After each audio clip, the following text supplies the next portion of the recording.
Hello, ചോല മസാല ഉണ്ടാക്കിയാലോ? ചോല എന്ന് പറഞ്ഞാൽ നമ്മുടെ വെള്ളക്കടല, കുതിർത്ത് വെച്ച വെള്ളക്കടലേനെ കുക്കറിൽ ഉപ്പിട്ട് വേവിച്ച് മാറ്റി വയ്ക്കാം. വേറൊരു പാനിലേക്ക് എണ്ണ ചൂടായി കഴിയുമ്പോൾ ചതച്ച് വെച്ച പച്ചമുളക്, ഇഞ്ചി, വെളുത്തുള്ളി അതൊക്കെ ഒന്ന് ഫ്രൈ ആയി വരുമ്പോൾ അതിലേക്ക് നമ്മൾ സവാള ആഡ് ചെയ്ത് കൊടുക്കുക.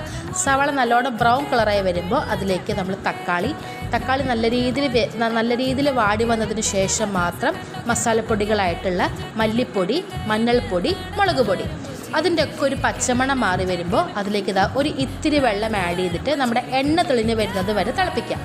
അതിലേക്ക് നമ്മൾ പിന്നെ അവസാനം ആഡ് ചെയ്യുന്നത് നമ്മുടെ വേവിച്ച് വെച്ച വെള്ളക്കടലനെ ആഡ് ചെയ്ത് കൊടുത്തതിന് ശേഷം ചോല മസാല വാങ്ങാൻ കിട്ടും കേട്ടോ. ചോല മസാല ആഡ് ചെയ്ത് കൊടുക്കുക. പിന്നെ നമ്മൾ മറക്കാതെ ആഡ് ചെയ്യേണ്ടത് സവാള വെറുതെ നുറുക്കി ചെറിയ ചെറിയ കഷ്ണങ്ങളാക്കി നുറുക്കിയത് ആഡ് ചെയ്തിട്ട് കുറച്ച് മല്ലിയിലയും കൂടി തൂവി കൊടുത്താൽ സൂപ്പർ ടേസ്റ്റാണ്. ഉണ്ടാക്കി നോക്കണം. അതേപോലെ തന്നെ എൻ്റെ ചാനലും സബ്സ്ക്രൈബ് ചെയ്യണേ.